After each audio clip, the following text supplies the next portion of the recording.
மழையை பற்றிய ஆச்சரியமூட்டும் சில உண்மைகள். மழைத்துளிகள் உண்மையில் கண்ணீர் துளிகள் வடிவத்தில் இல்லை. அவை கோள வடிவமானவை. மழையின் வேகம் மணிக்கு 8 முதல் 25 மைல்கள் வரை இருக்கலாம். காற்றின் வேகம் மற்றும் துளிகளின் அளவை பொறுத்து மழை பெய்யும் போது ஒருவித வாசனை நம்மை சுற்றிக் கொள்கிறது. அது உண்மையில் பெட்ரிச்சோர் எனப்படும் ஒரு ரசாயன கலவையாகும். மண்ணில் உள்ள பாக்டீரியாக்கள் வெளியிடும் கரிம சேர்மங்களும் ஓசோனும் கலந்து இந்த வாசனையை உருவாக்குகின்றன.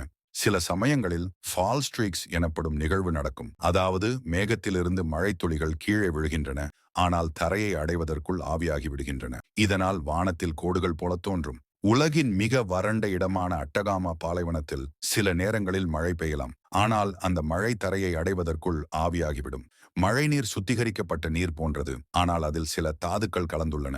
மழை பெய்யும் போது இடி மற்றும் மின்னல் ஏற்படுவது இயல்பானது. மின்னலின் வெப்பம் சூரியனின் வெப்பத்தை விட அதிகமாகும்.